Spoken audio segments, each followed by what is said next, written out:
किसी जंगल में रानो चिड़िया अपने घोंसले में 5-5 अंडे दे रखी थी। उसके 5 अंडे रखने के बाद उसके घोंसले में एक चींटी भी रहने की जगह नहीं थी। इसलिए रानो चिड़िया हमेशा घोंसले के बाहर डाली पर बैठा करती थी। यहाँ तक कि रानो चिड़िया डाली पर सोया भी करती थी। एक दिन जंगल के सभी पक्षी भाग दौड़ कर रहे होते हैं। ये देख रानो चिड़िया को कुछ भी समझ में नहीं आता और रानो चिड़िया हरे तोते को बुलाती है। हरे तोते भाई, जरा आप मेरे घोंसले के पास आए, आपसे मुझे जरूरी बात करना है। हाँ रानो चिड़िया, बोलो, तुम्हें क्या बोलना है? हरे तोते भाई, जंगल के सभी पक्षी ऐसे भाग दौड़ क्यों कर रहे हैं? रानो चिड़िया बहन, क्या तुमको पता नहीं, जंगल में एक शिकारी चील आ गया है। वो जंगल के सभी चिड़ियाओं के बच्चे और उसके अंडे को खा जा रहा है। तुम भी अपने अंडे लेकर यहाँ से चली जाओ। इतना बोलकर हरे तोता वहाँ से चला जाता है। लेकिन रानो चिड़िया सोच में पड़ जाती है, क्योंकि रानो चिड़िया के 5-5 अंडे थे जिसे रानो चिड़िया अकेली उठाकर नहीं जा सकती थी। हे भगवान, अब मैं क्या करूं? मैं 5-5 अंडों को अकेली तो नहीं ले जा सकती। तभी रानो चिड़िया के दिमाग में एक तरकीब आती है। हाँ, मैं अपने घोंसले को पत्तों से ढक देती हूँ, जिससे उस चील का नजर मेरे अंडों पर नहीं जाएगा। जिसके बाद रानो चिड़िया अपने घोंसले को पत्तों से ढक देती है। तभी रानो चिड़िया का नजर एक चील पर जाती है, जो कि रानो चिड़िया की तरफ ही आ रही थी। जिसे देख रानो चिड़िया एक पेड़ के पीछे छुप जाती है। वो चील आकर रानो चिड़िया के घोंसले के पास ही बैठती है। अपने घोंसले के पास चील को बैठते देख रानो चिड़िया बहुत डर जाती है। अरे, इस जंगल के तो सारे पक्षी मेरे डर से भाग गए हैं। अब मैं क्या खाऊंगा? मैंने तो सोच कर आया था कि बहुत सारे चिड़िया का अंडा और चिड़िया का बच्चा खाऊंगा, लेकिन यहाँ तो सभी चिड़िया भाग गए हैं। वह दुष्ट चील ऐसा सोच ही रहा था कि तभी उसका नजर रानो चिड़िया के घोंसले पर जाती है। अरे, ये क्या है? लग रहा है कि ये किसी चिड़िया का घोंसला है। इसमें जरूर अंडे या बच्चे होंगे। इसे मैं हटा कर देखता हूँ। जिसके बाद वह चील रानो चिड़िया के घोंसले से पत्ते हटा देते हैं, जिससे रानो चिड़िया का सारा अंडा उस दुष्ट चील को दिख जाता है। जिसे देख वो दुष्ट चील बहुत खुश होता है और बोलता है, अरे बाप रे, इसमें तो 5-5 अंडे हैं। इसे मैं 5 दिन तक खाऊंगा। मुझे 5 दिन तक शिकार ढूंढने की कोई जरूरत नहीं। अब तो मेरा मुंह में पानी आ रहा है। मैं जल्दी से एक अंडे को खा जाता हूँ। उस चील का सारा करामत रानो चिड़िया देख रही थी। अब चील जैसे ही रानो चिड़िया के अंडों को खाने वाली थी, तभी रानो चिड़िया आ जाती है। अरे चील भाई, ये आप क्या कर रहे हैं? रानो चिड़िया, तुम देख नहीं रही हो, मैं इन अंडों को खाने जा रहा हूँ। नहीं नहीं चील भाई, आप ऐसा मत कीजिए, नहीं तो आपका पेट खराब हो जाएगा। अच्छा, तो ऐसा बात है, तब तो मैं ये अंडा जरूर खाऊंगा। अरे, लगता है इस चील को तो हर बात उल्टी ही समझ आती है। चील भाई, ये एक जादुई अंडा है। ये 1 से 2,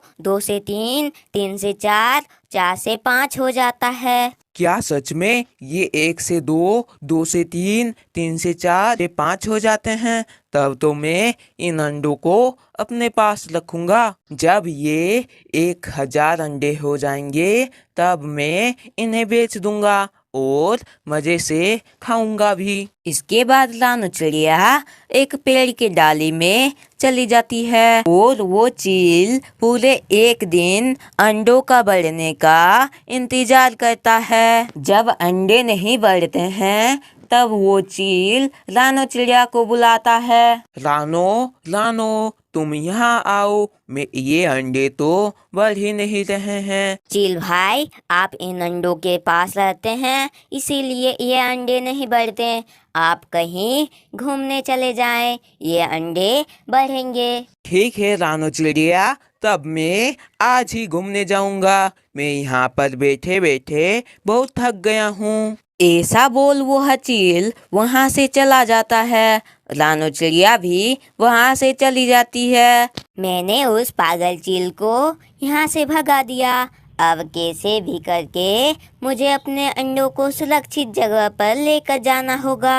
ऐसे सोच रानो चिड़िया उन अंडों को एक दूसरे जंगल में ले जाती है और वहीं खुशी खुशी रहने लगती है। और दूसरी तरफ वो चील जब वापस आता है तो उसे कोई भी अंडा नहीं मिलता। तब वो बहुत उदास होता है और बोलता है, उस छोटे से चिड़िया ने मुझे मूर्ख बनाकर अपने अंडे लेकर भाग गए।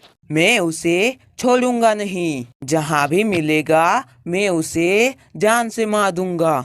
ऐसे सोच वो दुष्ट चील पूरे जंगल में रानो चिड़िया को खोजता है, लेकिन रानो चिड़िया कहीं भी नहीं मिलती। जिससे थक हार कर वो चील रानो चिड़िया को खोजने का इरादा ही छोड़ देता है। एक जंगल में एक कौवों का परिवार रहता था। कौवों का परिवार में कालू कौवा, गोरी कौवी और उसका बेटा राजू कौवा रहता था। सुनिए जी, आज एक बुरी खबर है। क्या गोरी, तुम कभी अच्छी खबर भी सुना दिया करो। अच्छा बोलो। राजू कौवे को एक जालिम चील उठा कर ले गई है। आप उसे जल्दी से ले आए, नहीं तो राजू कौवे के साथ पता नहीं क्या क्या नहीं हो जाएगा। चलिए, मैं भी आपके साथ चलती हूँ। आप कुछ बोलते क्यों नहीं? चलिए ना। गोरी, तुम घोंसले में बैठी रहो। मैं कैसे भी करके राजू कौवे को वापस ले आता हूँ। इतना कहकर कालू कौवा बाजू चील के पास चला जाता है। बाजू चील, तुम मेरा बेटा राजू कौवे को छोड़ दो। इसके बदले में तुम जो चाहोगी मैं वो तुम्हें दे दूंगा। तो ठीक है कालू कौवे, तुम मेरे लिए दो दो चिड़िया के बच्चे ले आओ, तब मैं तुम्हारा बेटा राजू कौवे को छोड़ दूंगा। तब कालू कौवा चिड़िया के बच्चे की खोज में निकल जाता है। कालू कौवा पूरे जंगल में चिड़ियाओं का बच्चा खोजता है, लेकिन कालू कौवा को कहीं भी चिड़ियाओं का बच्चा नहीं मिलता। हे भगवान, मैंने बाजू चील को तो चिड़ियाओं का बच्चा बोल दिया, लेकिन अब मुझे चिड़ियाओं का बच्चा कहाँ से मिलेगा? मैंने तो पूरा जंगल खोज लिया, लेकिन मुझे कोई भी चिड़िया का बच्चा नहीं मिला। इतना बोलकर कालू कौवा बहुत उदास हो जाता है। तभी कालू कौवे का नजर रानो चिड़िया के बच्चे पर पड़ता है। तब कालू कौवा रानो चिड़िया के बच्चे के पास जाता है और उन्हें उठाकर बाजू चील के पास ले जाता है। कालू कौवा को ऐसा करते देख एक तोता देख लेता है और रानो चिड़िया को जाकर सारी बात बता देता है। बाजू चील, ये तुम दोनों चिड़ियाओं का बच्चा को जल्दी से खा लो और मेरा बेटा राजू कौवा को छोड़ दो। अब बाजू चील जैसे ही रानो चिड़िया के बच्चों को खाने वाली थी, तभी रानो चिड़िया आ जाती है। बाजू चील, तुम मेरा बच्चे को वापस कर दो।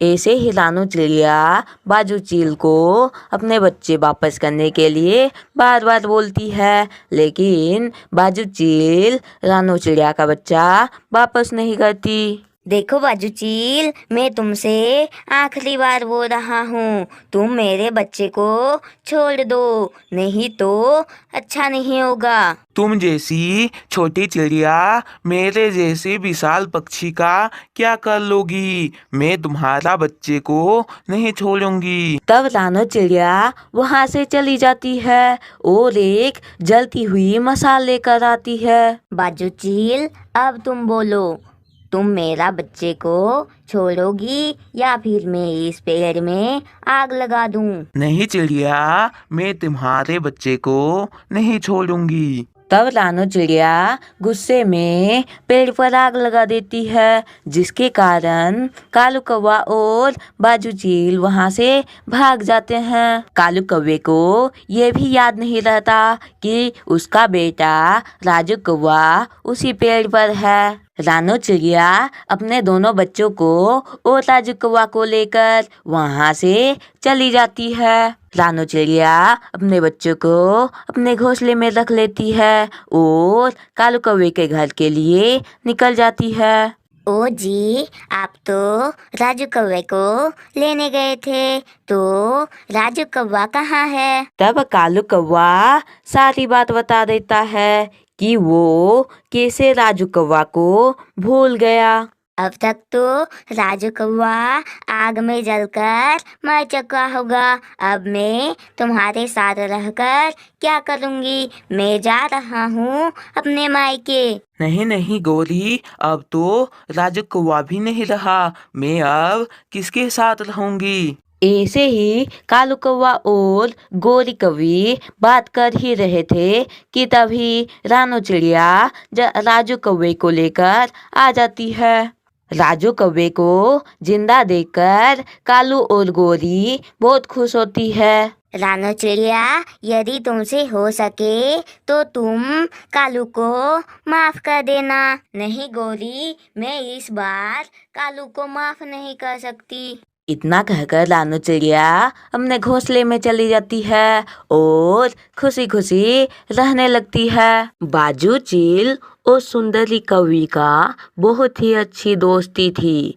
वो दोनों साथ ही खाना खाते और साथ ही घूमते थे। एक दिन बाजू चील बोलती है, सुंदरी कवि, मेरे पास एक सोने का हार है, क्या तुम उसे देखना चाहोगी? हाँ हाँ चील बहन, क्यों नहीं। जिसके बाद बाजू चील सोने का हार को पहन कर दिखाती है, जिसे देख सुंदरी कवि के मन में लालच आ जाता है। देखो ना सुंदरी कवि, मैं ये हार पहनकर कैसी लग रही हूँ? माफ करना चील बहन, लेकिन ये हार पहनकर आपको अच्छा नहीं दिख रहा है। क्या ये हार आप मुझे देंगी? हाँ सुंदरी, तुम सही बोली, तुम ये हार ले लो, लेकिन मेरा एक शर्त है। शर्त?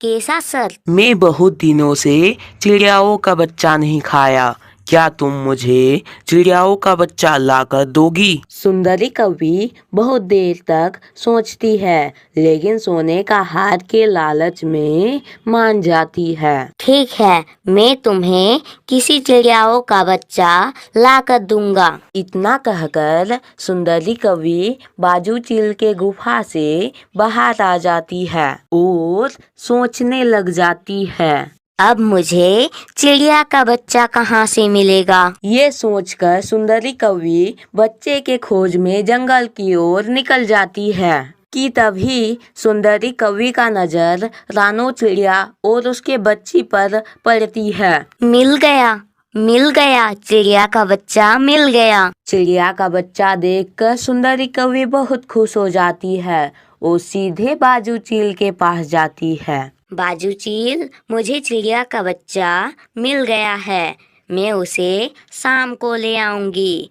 गुफा के बाहर जो अमरूद का पेड़ है उसमें वो बैठा होगा, तुम उसे झपट कर खा जाना। इतना कहकर सुंदरी कवि अपने घर के लिए निकल जाती है। मम्मा, मम्मा, मुझे अमरूद खाने का मन कर रहा है, मैं गुफा के पास अमरूद का पेड़ में अमरूद खाने जाऊं? नहीं बेटा, आज शाम को मैं और रानू चिड़िया की बेटी अमरूद लाने जाने वाले हैं, तब मैं तुम्हारे लिए भी अमरूद ला के दूंगी, लेकिन तुम कहीं मत जाना। रानू चिड़िया काकी की बेटी, वो तो सारा अमरूद खा जाएगी, मतलब मुझे एक भी अमरूद नहीं मिलेगा। मैं ऐसा करता हूँ कि शाम होने से पहले मैं ही चला जाता हूँ। सुंदरी कवि पानी पीने के लिए नदी जाती है कि तभी मौका पाकर राजू कौवा अमरूद के पेड़ के पास चला जाता है। वाह, ये अमरूद तो देखने में बहुत ही स्वादिष्ट लग रहा है, लगता है ये अमरूद बहुत स्वादिष्ट है, इसे खाने में बहुत मजा आएगा। इतना कहकर राजू कौवा अमरूद खाने लग जाता है। बाजू चील राजू कौवा को अमरूद खाते देख लेता है, तब वो बोलता है, अरे वाह, सुंदरी कवि ने तो मेरा शिकार बहुत जल्द ही भेज दिया। खैर मुझे क्या, मुझे तो अपनी भूख मिटाने से मतलब है। इतना कहकर बाजू चील अमरूद के पेड़ के पास चली जाती है और राजू कौवे को मारकर खा जाती है। आज तो चिड़िया का बच्चा खाकर मजा ही आ गया। चलो अब जाकर आराम करती हूँ। इतना कहकर बाजू चील अपने गुफा की ओर निकल जाती है। दूसरी तरफ सुंदरी कौवी रानो चिड़िया की बेटी को उठाकर अमरूद के पेड़ के पास ले आती है, लेकिन बहुत देर तक इंतजार करने के बाद भी बाजू चील वहां नहीं आता है। तब सुंदरी कौवी खुद ही बाजू चील के गुफा के पास जाने की सोचती है। मीनू चिड़िया, मुझे बहुत जोरों का प्यास लगा है, मैं जा रहा हूँ पानी पीने, तुम वहीं पर अमरूद खाना। इतना कहकर सुंदरी कौवी बाजू चील के गुफा की तरफ निकल जाती है। क्या बाजू चील, मैं तो तुम्हारा शिकार लेकर वहाँ पर इंतजार कर रहा था, लेकिन तुम तो आई ही नहीं। क्या बोल रही हो सुंदरी कवि? तुमने तो एक काला चिड़िया भेजी थी जो तुम्हारे जैसा ही काला था। लो, उसके बदले ये हाल ले लो। सुंदरी कवि समझ जाती है कि वो काला चिड़िया और कोई नहीं, उसका ही बेटा राजू कौवा था, जिससे सुंदरी कवि को अपना गलती का एहसास होता है और वो मीनू चिड़िया के पास जाती है। मीनू चिड़िया को लेकर सुंदरी कौवी रानो चिड़िया के पास जाती है और सारी बात बताकर माफ़ी भी मांगती है और जिंदगी में वो कभी भी लालच नहीं करती। बहुत समय पहले की बात है। एक जंगल में बाजू चील नाम का एक शिकारी पक्षी रहता था। बाजू चील एक बहुत ही खतरनाक और जालिम चील था। बाजू चील जिस जंगल में रहता था उसी जंगल में एक चिड़िया का परिवार भी रहता था। चिड़िया का परिवार में बंटी कबूतर, रानो चिड़िया और उसकी बेटी गुड़िया रहती थी। बंटी कबूतर अपने घर की जरूरतों को पूरा करने के लिए एक सेठ के घर में काम करता था। रानो चिड़िया, मेरा काम से लौटने में देरी हो जाएगी, तुम लोग खाना खा लेना, मैं वहीं पर खाना खा लूंगा। इतना कहकर बंटी कबूतर काम पे चला जाता है। मम्मा, मुझे खाना बनाना नहीं आता, आप मुझे खाना बनाना सिखा दीजिए।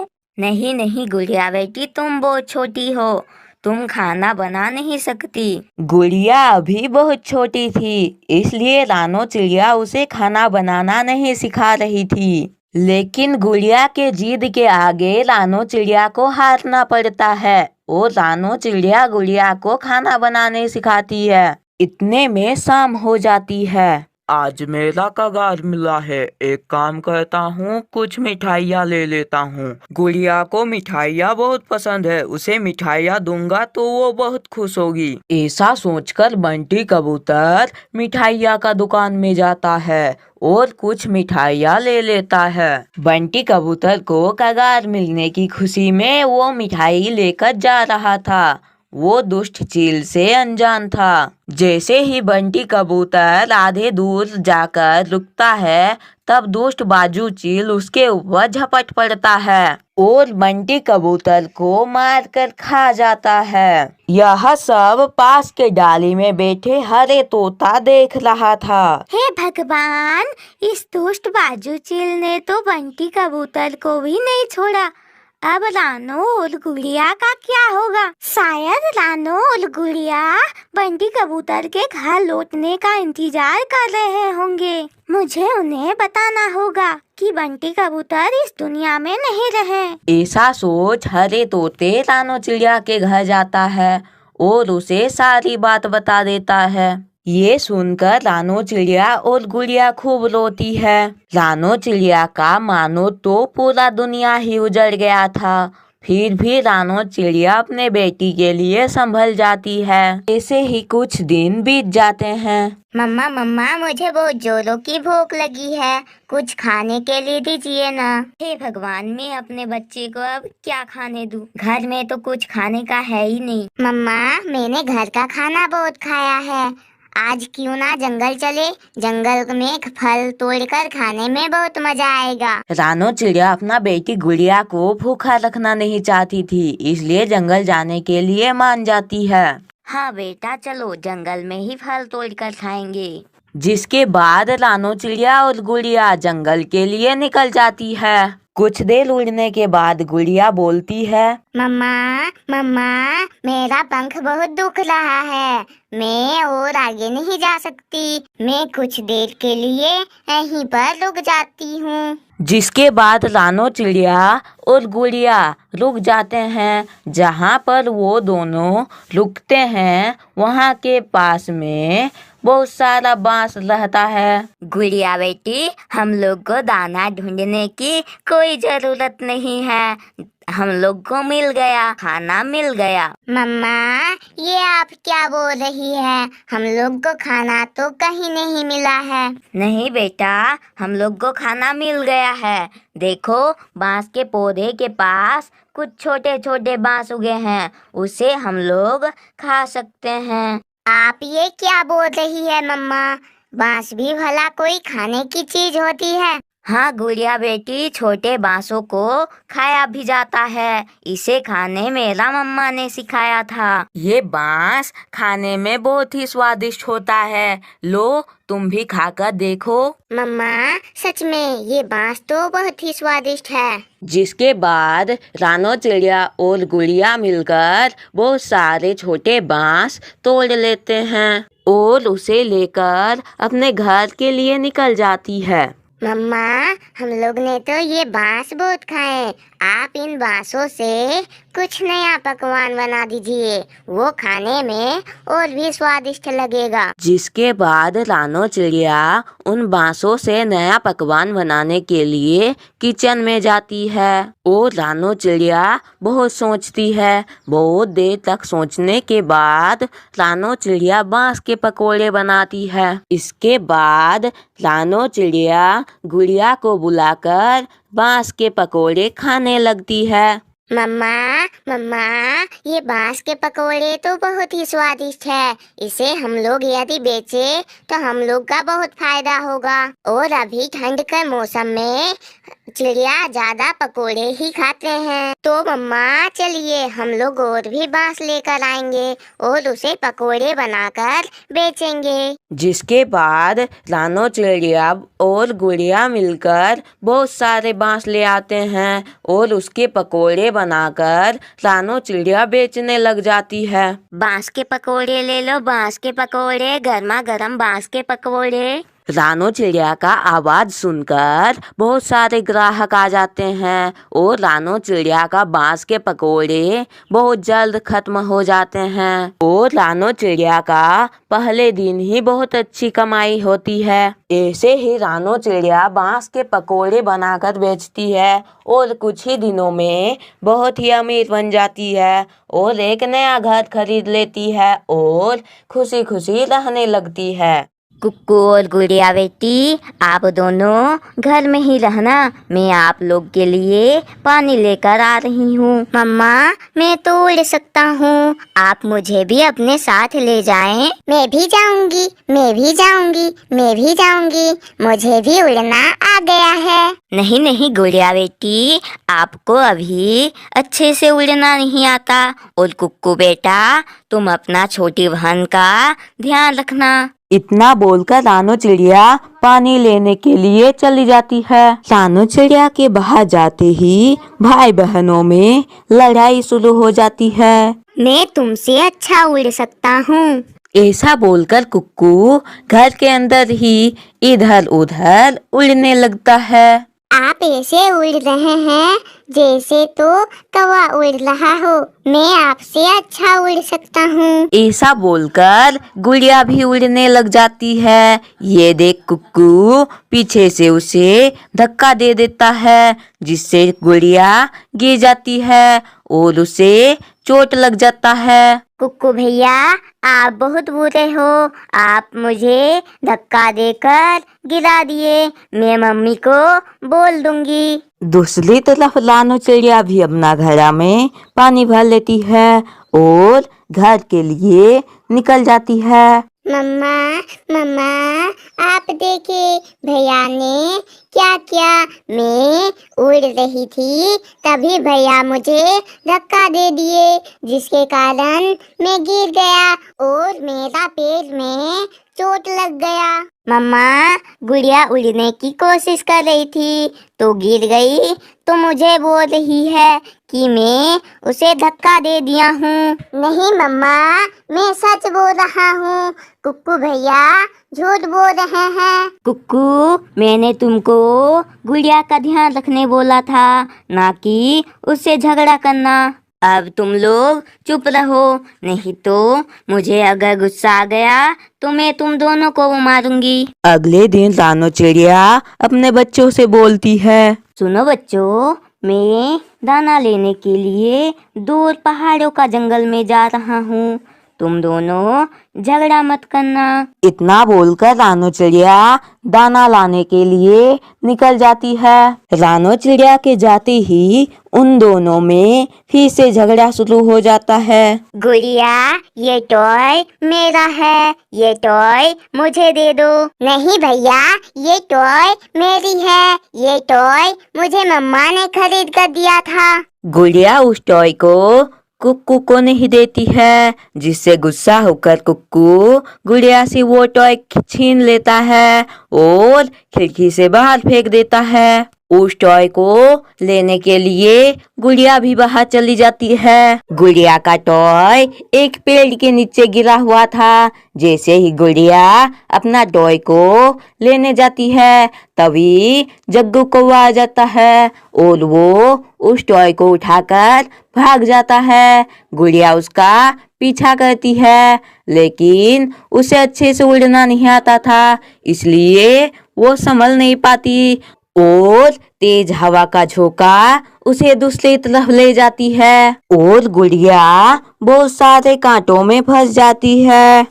कुछ देर बाद रानो चिड़िया भी दाना लेकर आ जाती है। तब वो बोलती है, कुक्कू बेटा, गुड़िया कहाँ है और आप आज इतना क्यों शांत है? तब गुक्कू सारी बात बता देता है, जिसे सुन रानो चिड़िया बहुत उदास हो जाती है और गुड़िया को खोजने के लिए निकल जाती है। रानो चिड़िया गुड़िया को पूरे जंगल में खोजती है, लेकिन गुड़िया कहीं भी नहीं मिलती। तब रानो चिड़िया थक हार कर एक पेड़ के ऊपर बैठ जाती है। तभी रानो चिड़िया को कुछ आवाजें सुनाई देती है। रानो चिड़िया उसी आवाज की दिशा में जाती है। तभी जाते जाते गुड़िया नजर आती है, जो कि बहुत सारे कांटों से फंसी हुई थी। रानो चिड़िया बड़े ही सावधानी से उन कांटों से गुड़िया को बाहर निकालती है और गुड़िया को अपनी पीठ पर बिठाकर घर ले जाती है। गुड़िया, तुम मुझे माफ कर दो। आज से मैं तुमसे कभी भी झगड़ा नहीं करूँगा। गुड़िया कुक्कू को माफ कर देती है और खुशी खुशी रहने लगती है। बहुत समय पहले की बात है। एक जंगल में रानो चिड़िया नाम की एक चिड़िया रहा करती थी।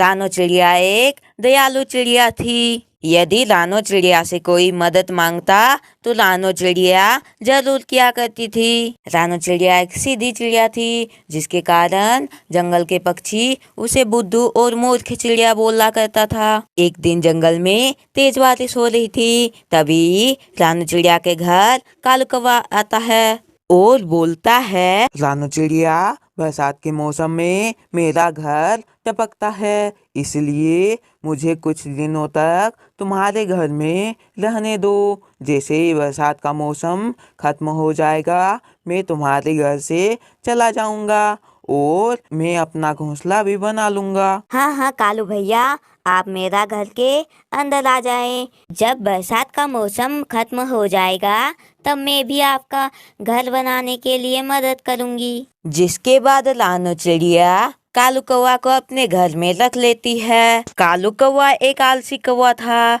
वो सिर्फ खाता था और सोता था और कुछ काम भी नहीं करता था। रानो चिड़िया ये सोचकर कालू कौवा को कुछ नहीं बोलती थी कि कालू भैया तो घर का मेहमान है, कालू भैया से क्या काम कराना, वो तो कुछ दिनों बाद मेरा घर से चला जाएगा। ऐसा सोचकर रानो चिड़िया पानी पीने के लिए नदी के लिए निकल जाती है। जब रानो चिड़िया पानी पीने के लिए नदी पहुंचती है, तभी वहां पर किसी का आवाज आता है। मुझे बचाओ, मुझे बचाओ, मैं पानी से बाहर आ गया हूँ। तब रानो चिड़िया इधर उधर देखती है।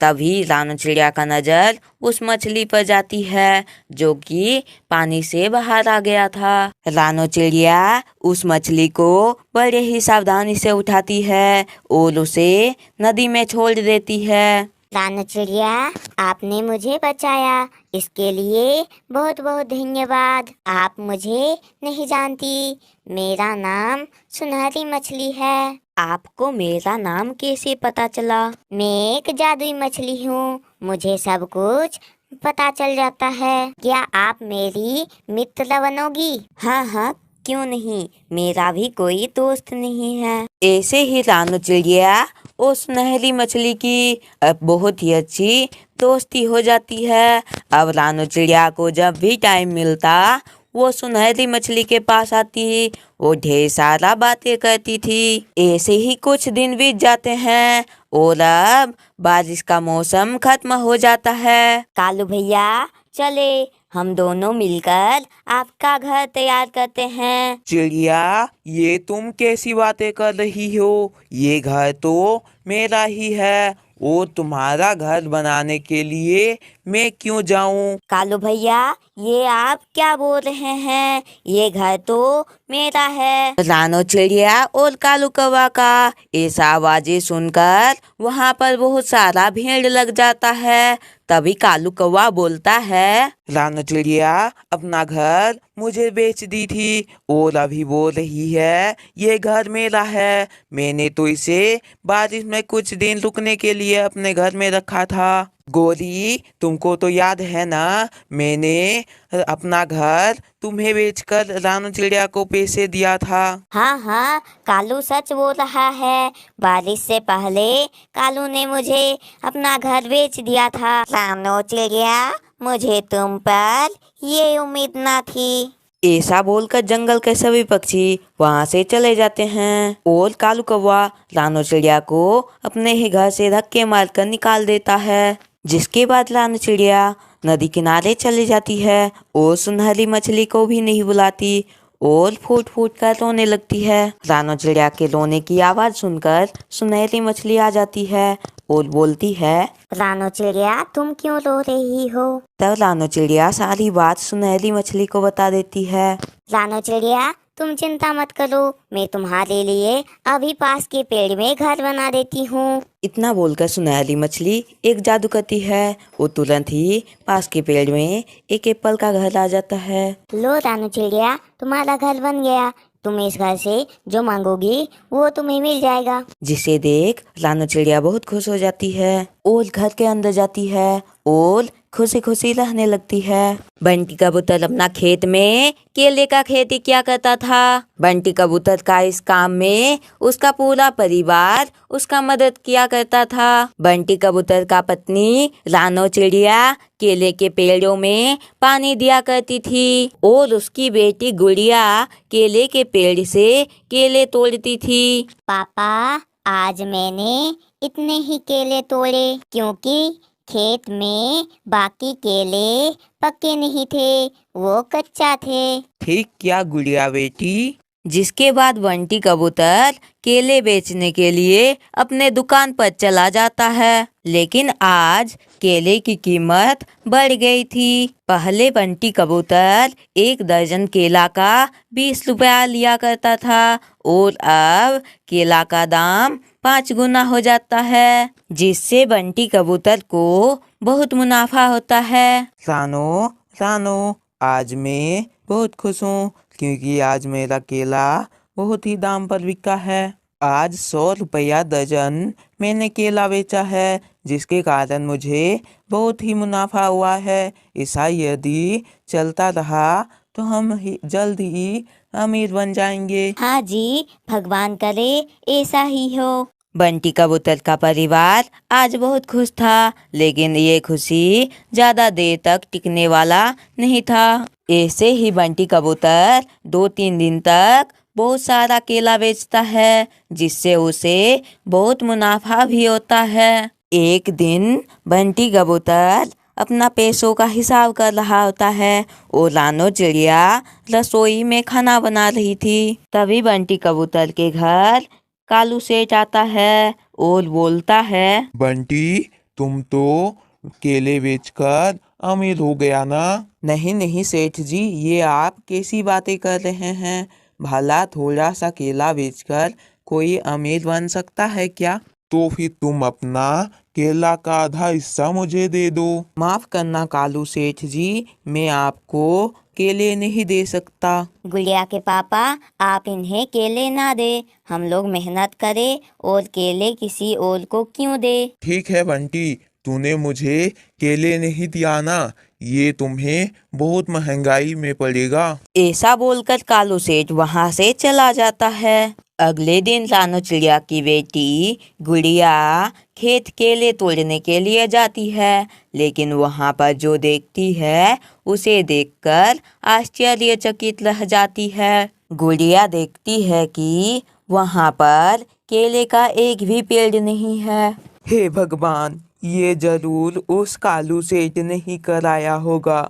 उसे हम लोग आधा केला दे देते तो इसमें वो कुछ नहीं करता। अब हम लोग तो बर्बाद हो गए, लूट गए। रानो चिड़िया का परिवार बहुत ही दुखी हो जाता है और फूट फूट कर रोने लग जाते हैं। दूसरी तरफ कालू कौवा बहुत हंसता है और अपने घर में बहुत खुश हो रहा होता है। कालू कौवा का पत्नी गोरी कौवी कालू को इतना खुश देखकर बोलती है, ओ जी, आप इतना खुश है, क्या बात है, मुझे भी बताइए। तब कालू कौवा अपना पत्नी गोरी कौवी को सारी बात बता देता है। तब गोरी कौवी रानो चिड़िया का घर भागी भागी जाती है और बोलती है, रानो चिड़िया, कालू के तरफ से मैं तुमसे माफी मांगती हूँ। हो सके तो तुम कालू कौवा को माफ कर देना और तुम्हारा जितना भी नुकसान हुआ है मैं उसका भरपाई कर दूंगी। अभी के लिए तुम 1 लाख रखो। ठीक है रानो चिड़िया, मैं चलती हूँ, मुझे घर में काम है। इतना बोलकर गोरी कौवी वहां से चली जाती है। गोरी कौवी के दिए हुए 1 लाख रुपए से बंटी कबूतर फिर से अपना खेत तैयार करता है और जंगल के बाजारों में उसे बेचने लग जाता है। उसके बाद खुशी खुशी अपने परिवार के साथ रहने लगते हैं। एक जंगल में एक कौवों का परिवार रहता था। कौवों का परिवार में कालू कौवा, गोरी कौवी और उसका बेटा राजू कौवा रहता था। सुनिए जी, आज एक बुरी खबर है। क्या गोरी, तुम कभी अच्छी खबर भी सुना दिया करो, अच्छा बोलो। राजू कौवे को एक जालिम चील उठा कर ले गई है, आप उसे जल्दी से ले आए, नहीं तो राजू कौवे के साथ पता नहीं क्या क्या नहीं हो जाएगा। चलिए, मैं भी आपके साथ चलती हूँ। आप कुछ बोलते क्यों नहीं, चलिए ना। गोरी, तुम घोंसले में बैठी रहो, मैं कैसे भी करके राजू कौवे को वापस ले आता हूँ। इतना कहकर कालू कौवा बाजू चील के पास चला जाता है। बाजू चील, तुम मेरा बेटा राजू कौवे को छोड़ दो। इसके बदले में तुम जो चाहोगी मैं वो तुम्हें दे दूंगा। तो ठीक है कालू कौवे, तुम मेरे लिए दो दो चिड़िया के बच्चे ले आओ, तब मैं तुम्हारा बेटा राजू कौवे को छोड़ दूंगा। तब कालू कौवा चिड़िया के बच्चे के खोज में निकल जाता है। कालू कौवा पूरे जंगल में चिड़ियाओं का बच्चा खोजता है, लेकिन कालू कौवा को कहीं भी चिड़ियाओं का बच्चा नहीं मिलता। हे भगवान, मैंने बाजू चील को तो चिड़ियाओं का बच्चा बोल दिया, लेकिन अब मुझे चिड़ियाओं का बच्चा कहाँ से मिलेगा? मैंने तो पूरा जंगल खोज लिया, लेकिन मुझे कोई भी चिड़िया का बच्चा नहीं मिला। इतना बोलकर कालू कौवा बहुत उदास हो जाता है। तभी कालू कौवे का नजर रानो चिड़िया के बच्चे पर पड़ता है। तब कालू कौवा रानो चिड़िया के बच्चे के पास जाता है और उन्हें उठाकर बाजू चील के पास ले जाता है। कालू कौवा को ऐसा करते देख एक तोता देख लेता है और रानो चिड़िया को जाकर सारी बात बता देता है। बाजू चील, ये तुम दोनों चिड़ियाओं का बच्चा को जल्दी से खा लो और मेरा बेटा राजू कौवा को छोड़ दो। अब बाजू चील जैसे ही रानो चिड़िया के बच्चों को खाने वाली थी, तभी रानो चिड़िया आ जाती है। बाजू चील, तुम मेरा बच्चे को वापस कर दो। ऐसे ही रानो चिड़िया बाजू चील को अपने बच्चे वापस करने के लिए बार बार बोलती है, लेकिन बाजू चील रानो चिड़िया का बच्चा वापस नहीं करती। देखो बाजू चील, मैं तुमसे आखिरी बार बोल रहा हूँ, तुम मेरे बच्चे को छोड़ दो, नहीं तो अच्छा नहीं होगा। तुम जैसी छोटी चिड़िया मेरे जैसे विशाल पक्षी का क्या कर लोगी? मैं तुम्हारा बच्चे को नहीं छोड़ूंगी। तब रानो चिड़िया वहाँ से चली जाती है और एक जलती हुई मशाल लेकर आती है। बाजू चील, अब तुम बोलो, तुम मेरा बच्चे को छोड़ोगी या फिर मैं इस पेड़ में आग लगा दूं? नहीं चिड़िया, मैं तुम्हारे बच्चे को नहीं छोड़ूंगी। तब रानो चिड़िया गुस्से में पेड़ पर आग लगा देती है, जिसके कारण कालू कौवा और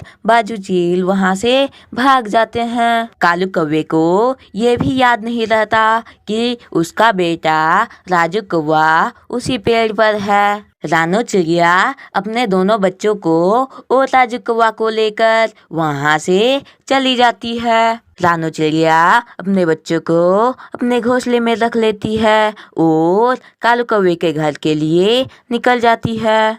ओ जी, आप तो राजू कौवे को लेने गए थे, तो राजू कौवा कहाँ है? तब कालू कौवा सारी बात बता देता है कि वो कैसे राजू कौवा को भूल गया। अब तक तो राजू कौवा आग में जलकर मर चुका होगा। अब मैं तुम्हारे साथ रहकर क्या करूँगी? मैं जा रहा हूँ अपने मायके। नहीं नहीं गौरी, अब तो राजू कौवा भी नहीं रहा, मैं अब किसके साथ रहूंगी? ऐसे ही कालू कौवा और गोरी कौवी बात कर ही रहे थे कि तभी रानो चिड़िया राजू कौवे को लेकर आ जाती है। राजू कौवे को जिंदा देखकर कालू और गोरी बहुत खुश होती है। रानो चिड़िया, यदि तुमसे हो सके तो तुम कालू को माफ कर देना। नहीं गोरी, मैं इस बार कालू को माफ नहीं कर सकती। इतना कहकर रानो चिड़िया अपने घोंसले में चली जाती है और खुशी खुशी रहने लगती है। एक जंगल में रानो चिड़िया अपने दो बच्चों के साथ रहती थी। वो अपने बच्चों का पेट भरने के लिए सब्जियां बेचती थी। सब्जियां ले लो, सब्जियां, हरी और ताजी सब्जियां। ऐसे ही एक दिन, गुड़िया बेटी, तुम अपना छोटी बहन का ध्यान रखना, मैं सब्जियां बेचने जा रही हूँ। जी माँ, मैं चिंकी का अच्छे से ध्यान रखूंगी, आप बेफिक्र होकर जाइए। जिसके बाद रानो चिड़िया अपने सब्जी का दुकान की ओर निकल पड़ती है। सब्जियाँ ले लो, सब्जियाँ, हरी और ताजी सब्जियाँ। मम्मा, हम लोग का घर बहुत ही कमजोर हो चुका है। इसे यदि जल्द ही मरम्मत नहीं किया गया तो ये बारिश होने पर टूट जाएगा। बेटी, हमारे पास तो उतने पैसे नहीं है कि हम लोग एक नया घर बना सकते हैं, इसलिए अभी इसमें ही काम चलाना पड़ेगा। हर रोज की तरह रानो चिड़िया आज भी सब्जी बेच रही थी। सब्जियाँ ले लो, सब्जियाँ, हरी और ताजी सब्जियाँ। रानो चिड़िया के इतना बोलते ही उसकी दुकान में भीड़ लग जाती है और देखते ही देखते रानो चिड़िया का सारा सब्जी बिक जाता है, जिसे देख वो बहुत खुश होती है। अच्छा हुआ कि आज मेरा सारा सब्जी बिक गया। आज मैं जाते समय कुछ लकड़ियाँ ले जाऊंगा। ऐसा सोच रानो चिड़िया लकड़ियाँ खरीदकर अपने घर के लिए निकल जाती है। तभी आधे रास्ते में बारिश शुरू हो जाती है। हे भगवान, इस बारिश को भी अभी आना था। मेरा घर टूटा हुआ है, उसमें मेरा 2 बच्चे हैं। उन्हें यदि कुछ हो गया तो मैं नहीं रह पाऊंगी। हे भगवान, मेरे बच्चों का रक्षा करना। जिसके बाद रानो चिड़िया अपना लकड़ी लेकर और भी तेज उड़ने लग जाती है। मम्मा, अच्छा हुआ कि आप आ गई। हमारा घर टूट गया है, अब हम लोग कहाँ रहेंगे? बेटी, चलो हम लोग कालू भैया के पास मदद मांगते हैं, शायद वो हमारे मदद कर दे। ऐसे सोचकर रानो चिड़िया अपने 2 बच्चों को लेकर कालू कौवे के पास जाती है। कालू भैया, दरवाजा खोलिए। जो भी हो, यहाँ से चली जाओ, मैं अभी दरवाजा नहीं खोलने वाला। ऐसा बोलकर कालू कौवा दरवाजा नहीं खोलता। ऐसे ही रानो चिड़िया बहुत से पक्षियों से मदद मांगती है, लेकिन रानो चिड़िया का मदद कोई भी पक्षी नहीं करता। तब बेचारी रानो चिड़िया एक पेड़ के ऊपर 2 बच्चों को लेकर बैठ जाती है। रानो चिड़िया को ऐसे बारिश में भीगते देख एक परी को रानो चिड़िया पर बहुत दया आता है और वो रानो चिड़िया के पास आती है। रानो चिड़िया, तुम ऐसे बारिश में क्यों भीग रही हो? तब रानो चिड़िया सारी बात उस परी को बता देती है। अच्छा, तो तुम्हारा ये बात है। ये लो जादुई घास का घर, इसमें तुम्हारा खाने का सामान भी मिलेगा। जिसके बाद रानो चिड़िया परी का बहुत बहुत धन्यवाद करती है। परी वहां से चली जाती है और रानो चिड़िया अपना जादुई घास के घर में रहने लगती है और खुशी खुशी बारिश का मौसम बिताने लग जाती है। बहुत समय पहले की बात है। एक जंगल में टुनी चिड़िया अपने एक बच्चे के साथ रहती थी। टुनी चिड़िया बहुत गरीब थी। वो अपने बच्चे का पेट भरने के लिए मजदूरी करती थी। माँ, पास के जंगल में मेला लगा है, आप मुझे कुछ पैसे देने मेला जाना चाहता है। राजू, अभी मेरे पास पैसे नहीं है, तुम अगले साल मेला चले जाना। इतना सुनते ही राजू बहुत नाराज हो जाता है। आप बहुत बुरी न हो, आप मुझे कुछ भी नहीं देती। इतना कहकर राजू सोने चला जाता है और टुनी उदास होकर घर से बाहर निकलती है और जंगल की तरफ निकल जाती है। चलते चलते टुनी घने जंगल में पहुंच जाती है। तब टुनी को घने जंगल में एक तालाब दिखाई देता है। मैं इस तालाब में कूदकर मर जाता हूँ, हर रोज पैसे की कमी तो नहीं होगी। ऐसा सोचकर टुनी चिड़िया तालाब में कूद जाती है, लेकिन वो तालाब में कूदते ही तालाब से बाहर आ जाती है। टुनी, तुम कौन हो? कौन? मैं एक जादुई तालाब हूँ। टुनी, तुम मरना क्यों चाहती हो? तब टुनी अपनी सारी परेशानी जादुई तालाब की बताती है। ये सुन तालाब हंसने लग जाता है। टुनी, तुम इतनी सी बात के लिए मरना चाहती हो, लेकिन अब मरने का सोचना बंद करो। लो, मैं तुमको एक जादुई घड़ा देता हूँ, इससे तुम्हारा सारी परेशानी खत्म हो जाएगी। इस घड़ा से तुम जो मांगोगी वो से देगा। जादुई तालाब जी, आपका बहुत बहुत धन्यवाद। इतना बोलकर टुनी अपने घर के लिए निकल जाती है। टुनी घर पहुंचकर राजू को सारी बात बताती है और बोलती है, जादुई घड़ा तुम मुझे बहुत सारा पैसे दे दो। जिसके बाद जादुई घड़ा बहुत सारा पैसे दे देती है। टुनी का सारी परेशानी उस घड़े की मदद से खत्म हो जाती है और टुनी घड़े से गरीब चिड़ियाओं का मदद भी करती है और खुशी खुशी रहने लगती है।